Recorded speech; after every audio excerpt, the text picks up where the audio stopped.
केशव सिंह जी, मान लिया जाए कि अब चाचा भतीजा मिलकर बीजेपी की नैया पार लगाएंगे, कुछ वोट का डिवीजन होता, वोट कटवा का भूमिका में चिराग जी पुनः आते जी, तो इस चीज को रोकने की जरूरत था। इस चीज को भारतीय जनता पार्टी रोका है, हम इसका स्वागत करते हैं। ये बिहार में नहीं चल सकती है, इतना हम जानते हैं और निश्चित रूप से हम 10 तारीख तक व्यस्त हैं। 10 तारीख के बाद जा रहे हैं दिल्ली, बैठते हैं। हम लोगों का राष्ट्रीय कार्यकारिणी का डेट निर्धारित करना है। आज ही हमारे राष्ट्रीय अध्यक्ष महोदय जी का फोन आया था। जी। नमस्कार, आप देख रहे हैं डी न्यूज और मैं हूं अभिषेक मिश्रा। लोक जनशक्ति पार्टी रामविलास के राष्ट्रीय अध्यक्ष चिराग पासवान की एंट्री एनडीए में हो गई है। आधिकारिक घोषणा नहीं हुई है, लेकिन जिस तरह से मोकामा और गोपालगंज के मैदान में वो उतरे, बीजेपी के लिए उन्होंने बैटिंग की है, उससे ये संकेत मिले हैं। चिराग पासवान के बयानों से भी ये संकेत मिले हैं और हमारी अपनी अंदरूनी जानकारी भी यही कहती है कि डील तकरीबन फाइनल है।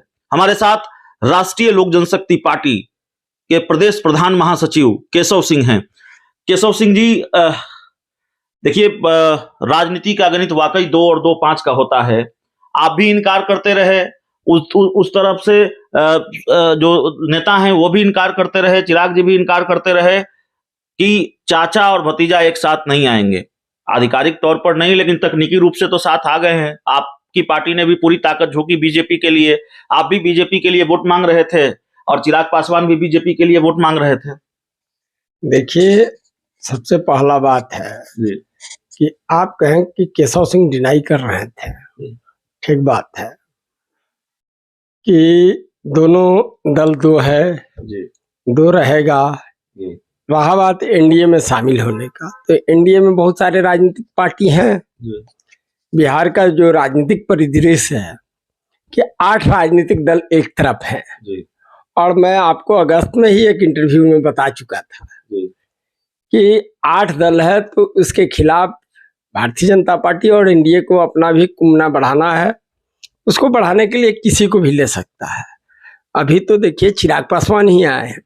आपको मैं बता देना चाहता हूं कि झक मार करके मुकेश सहनी भी एनडीए में आएंगे। मुकेश सहनी भी आएंगे और उपेंद्र कुशवाहा को भी आना है।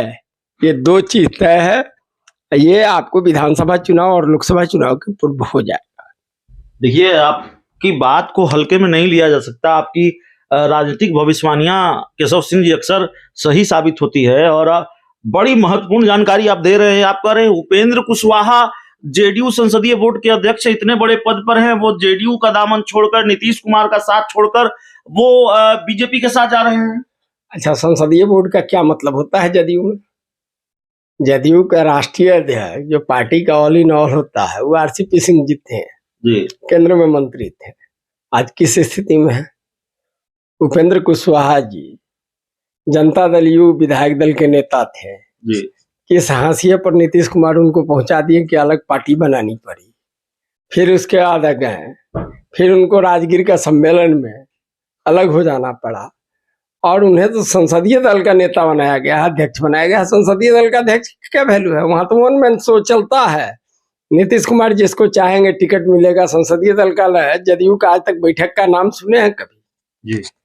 हमारा जो नीतीश कुमार 92 से समता पार्टी जो बना है, 92 से समता पार्टी बनाने के बाद से जौहर साहब राष्ट्रीय अध्यक्ष हैं। एक आध बार संसदीय दल का बैठक हुआ, लेकिन उसके बाद आज तक तो बैठक उसका नहीं हुआ। जो चाहे Nitish Kumar one man show किए तो किए हैं और इन्हीं सारे आंतरिक मामलाओं के चलते जदयू में बहुत अधिक अंतरकलह है और उसके चलते आपको उपेंद्र कुशवाहा अलग होंगे और उनकी महत्वाकांक्षा है। 2 महत्वाकांक्षा है। पहला महत्वाकांक्षा उपेंद्र जी का है, सर्वविदित है, सारे लोग जान रहे हैं कि बिहार का मुख्यमंत्री बनना चाहते हैं जी। तो वहां पर वैकेंसी उनको मिलेगा नहीं जब तक नीतीश कुमार रहेंगे जी।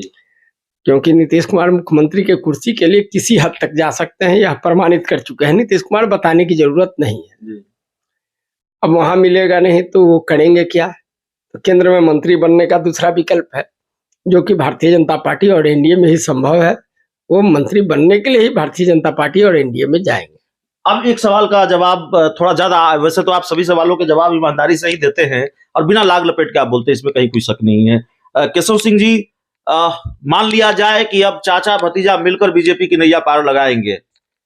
देखिए, चाचा भतीजा ही क्या, जितने भी लोकतांत्रिक दल हैं, चाहे लोकतंत्र में विश्वास रखने वाले लोग हैं, सब और देश का विकास जो चाहते हैं, वो लोग एनडीए के साथ हैं। नरेंद्र मोदी के प्रति आस्था व्यक्त करके उनके साथ हैं।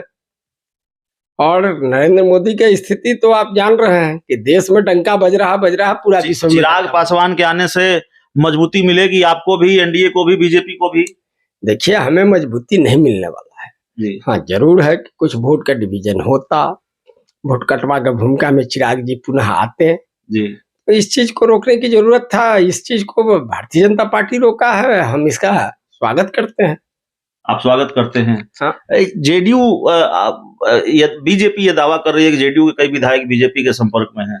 देखिए, मैं आपको एक इंटरव्यू में पहले ही बता चुका जी कि जेडीयू का सबसे बिहार की राजनीति में एक तय चीज है जी।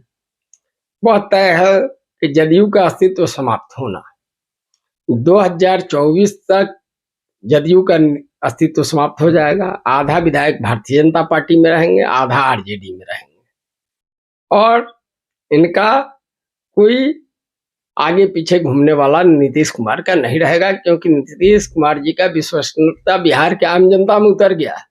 अब जाकर बिहार के गांव में पूछ लीजिए, एक भी आदमी अच्छा नहीं कह रहा है नीतीश कुमार को, सब कोई बददुआ दे रहा है, या लोकतंत्र में कहा नहीं जा सकता है, गाली का भाषा में ही प्रयोग कर रहा है। जो कि गांव का लोग, किसान मजदूर, खेतिहर मजदूर है, उन लोगों का मैं बात बता रहा हूँ। चलिए, एक आखिरी सवाल है केशव सिंह जी, अमित शाह ने क्या समझा दिया आपको और चिराग पासवान को? आप कह रहे थे चिराग पासवान को मंत्री बनने ही नहीं देंगे, एनडीए में आने ही नहीं देंगे। चिराग पासवान कह रहे थे जहां चाचा रहेंगे वहां रहेंगे। देखिए, ठीक बात है जी।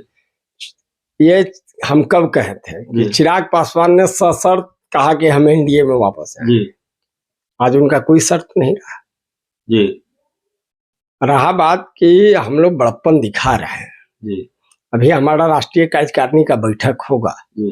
राष्ट्रीय कार्यकारिणी का बैठक में हम लोग बहुत तय करेंगे, और हम लोगों का तय पर ही निर्भर करता है भारतीय जनता पार्टी और एनडीए को कि क्या करना है चिराग पासवान के मामले में। तो हम अब थोड़ा है 10 तारीख तक। आप ये कह रहे हैं कि आप लोगों की मर्जी के बिना चिराग को मंत्री नहीं बनाया जा सकता है? अब ये हम नहीं कह सकते हैं, लेकिन इतना हम कहते हैं कि हम लोगों को इग्नोर कर करके भारतीय जनता पार्टी और एनडीए बिहार में नहीं चल सकती है, इतना हम जानते हैं। और निश्चित रूप से हम 10 तारीख तक व्यस्त हैं। 10 तारीख के बाद जा रहे हैं दिल्ली, बैठते हैं। हम लोगों का राष्ट्रीय कार्यकारिणी का डेट निर्धारित करना है। आज ही हमारे राष्ट्रीय अध्यक्ष महोदय जी का फोन आया था जी। उस पर गंभीरता से बात कर रहे थे। हम कहें कि आते हैं दिल्ली, बैठ करके बात करके हम लोग राष्ट्रीय कार्यकारिणी का बैठक करेंगे। राष्ट्रीय कार्यकारिणी में सर्वसम्मति से तय जो होगा उस चीज को इम्प्लीमेंट हम लोग करेंगे। तो देखिए, केशव सिंह जी का इंटरव्यू जब आप लेते हैं तो एक फायदा आपको निश्चित तौर पर होता है, एक ब्रेकिंग न्यूज आपको मिल ही जाती है इंटरव्यू के अंत तक। और ब्रेकिंग न्यूज ये है कि केशव सिंह जी और पार्टी के जो महत्वपूर्ण नेता हैं वो दिल्ली जा रहे हैं। चिराग पासवान के मामले पर बैठक होनी है, चर्चा होनी है, और जाहिर तौर पर राष्ट्रीय कार्यकारिणी की बैठक है तो पार्टी से संबंधित दूसरे विषयों पर भी चर्चा होगी। तो ये बड़ी जानकारी है। इस पूरी रिपोर्ट में, इस पूरी खबर में इतना ही। बहुत बहुत धन्यवाद।